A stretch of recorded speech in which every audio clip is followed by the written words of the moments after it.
Okay, നിങ്ങൾക്ക് 2 acid നൽകിയിട്ടുണ്ട്. എന്നിട്ട് ഇതിലേതാണ് മോർ സ്ട്രോങ് ആയിട്ടുള്ള ആസിഡ് എന്ന് ചോദിച്ചാൽ നിങ്ങൾ എങ്ങനെയാണ് ആൻസർ ചെയ്യാൻ പറ്റുക? നിങ്ങൾ വളരെ സിമ്പിളായി ചെയ്യാൻ പറ്റും. അതിൻ്റെ pH കാണാം. ഓക്കെ, pH കാണാൻ വേണ്ടി നമുക്ക് pH കാണുന്ന ഡിവൈസുകൾ ഉണ്ടായിരിക്കും. ആ ഡിവൈസ് വെച്ചിട്ട് pH കണ്ടാൽ നമുക്ക് എന്ത് ചെയ്യാൻ പറ്റും? ഇത് രണ്ടിൻ്റെയും ആസിഡിറ്റി നമുക്ക് കമ്പയർ ചെയ്യാൻ പറ്റും, ബേസിറ്റി നമുക്ക് കമ്പയർ ചെയ്യാൻ പറ്റും. ഓക്കെ, സാധാരണയായിട്ട് നമ്മളൊരു pH സ്കെയിൽ പറഞ്ഞാൽ pH സ്കെയിൽ എന്ന് ഉദ്ദേശിക്കുന്നത് 0 മുതൽ 14 വരെയുള്ള വാല്യൂസ് ഉള്ള ഒരു സ്കെയിലാണ് pH സ്കെയിൽ എന്ന് പറയാം.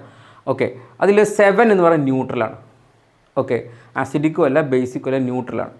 ഓക്കെ, 7 ഇങ്ങോട്ട് ആസിഡിക് നേച്ചർ ഇങ്ങോട്ട് എന്ത് ചെയ്യുന്നു? 7 ഇങ്ങനെ 0 വരെയിലേക്ക് പോകുമ്പോൾ from 7 to 0 acidity increasing. Okay, acidity increases ആണ്. ഇവിടുന്ന് 7 to 14 എത്തുമ്പോൾ എന്ത് ചെയ്യും? Basic nature increasing. ഈ ഒരു പിക്ചർ നിങ്ങളുടെ ടെക്സ്റ്റ് ബുക്കിനകത്തുള്ള പിക്ചർ തന്നെയാണ്. ഓക്കെ, അതിൻ്റെ മീനിങ് ആക്ച്വലി നമുക്ക് കാണാൻ പറ്റും. ഇവിടുന്ന് ശരിക്കും പറഞ്ഞാൽ ഇതിൽ കാണിച്ചിരിക്കുന്ന ഈ ഒരു ബ്ലൂ കളർ ഉണ്ടല്ലോ, അത് ശരിക്കും ഇവിടെ H+ൻ്റെ കോൺസെൻട്രേഷൻ, H+ൻ്റെ തൽക്കാലം H+ൻ്റെ എണ്ണം എന്നൊക്കെ നിങ്ങൾക്ക് മനസ്സിലാക്കാം. ശരിക്കും അത് കോൺസെൻട്രേഷൻ ആണ് പറയാം. ഓക്കെ, ഗാഢത എന്ന് പറയും.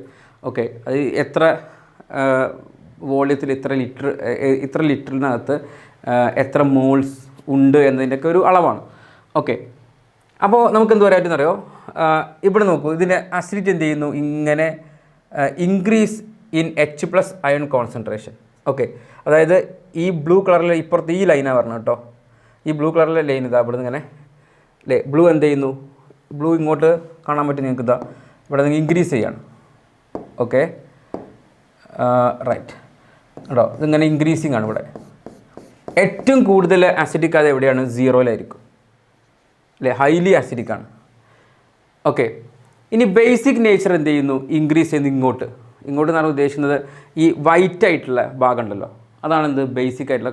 ഇത് OH- അല്ലെങ്കിൽ OH- കോൺസെൻട്രേഷൻ ഇവിടെ കൊടുത്ത ഡിക്രീസ് ഇൻ H+ കോൺസെൻട്രേഷൻ. H+ൻ്റെ കോൺസെൻട്രേഷൻ ഡിക്രീസ് ചെയ്യാണ്. ഓക്കെ, അപ്പോൾ എന്താ സംഭവിക്കുന്നത് വെച്ചാൽ H+ൻ്റെ കോൺസെൻട്രേഷൻ എന്താണ് സംഭവിക്കുന്നത് ഇവിടെ അല്ലേ?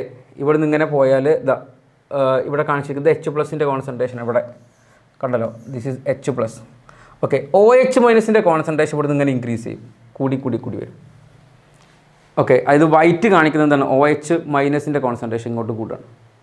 ജസ്റ്റ് ഒന്നുമില്ല സംഭവം. ജസ്റ്റ് എന്താണ്, നമുക്ക് ഇങ്ങോട്ട് വരുമ്പോൾ 7 0-ലേക്ക് വരുമ്പോൾ H+ൻ്റെ കോൺസെൻട്രേഷൻ ഇൻക്രീസ് ചെയ്യും. 7 14-ലേക്ക് പോകുമ്പോൾ OH- കോൺസെൻട്രേഷൻ ഇൻക്രീസ് ചെയ്യും, അല്ലെങ്കിൽ H+ൻ്റെ കോൺസെൻട്രേഷൻ എന്ത് ചെയ്യും? ഡിക്രീസ് ചെയ്യും. ഓക്കെ, ഇപ്പോൾ നമുക്കിങ്ങനെ ജസ്റ്റ് പറയുകയാണെങ്കിൽ ഇപ്പോൾ 2 ആസിഡ് തന്നു. ഓക്കെ, 2 ആസിഡ് തന്നിട്ടുണ്ട്.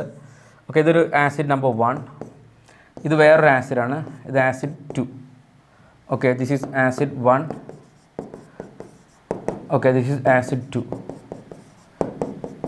ഓക്കെ, ഇതിൻ്റെ pH കണ്ടപ്പോൾ pH ഈസ് ഈക്വൽ ടു ഒരു 3.4 ആണെന്ന് വിചാരിച്ചോളൂ. ഓക്കെ, ഇതിൻ്റെ pH കണ്ടപ്പോൾ ഒരു 3.0 കിട്ടി. ഇതിലേതായിരിക്കും ആസിഡിറ്റി കൂടിയ സൊല്യൂഷൻ? ഏതായിരിക്കും? ഓഫ് കോഴ്സ് എന്താണ്? ഇതായിരിക്കും ആൻസർ. ഓപ്ഷൻ അല്ലെങ്കിൽ ആസിഡ് 2 ആണ് ആക്ച്വലി എന്ത് ആൻസറായിട്ട് വരിക.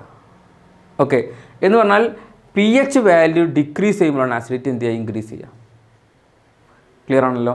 ഓക്കെ, നമുക്ക് വേണമെങ്കിൽ ഒരു ഇതേപോലെ ബേസിക്കിൻ്റെ കേസിൽ പറയാം. 2 ബേസ് തന്നിട്ടുണ്ട്, 2 ബേസിക് സൊല്യൂഷൻ തന്നിട്ടുണ്ട്. ഓക്കെ, ഒന്നാമത്തെ ഇത് ബേസ് 1, ഇത് ബേസ് 2. ഓക്കെ, ഇതിൻ്റെ pH തന്നിട്ട് pH ഈസ് ഈക്വൽ ടു 10 എന്നാണ് കൊടുത്തുള്ളത്. ഇതിൻ്റെ pH ഈസ് ഈക്വൽ ടു 12 എന്ന് കൊടുത്തു. 12.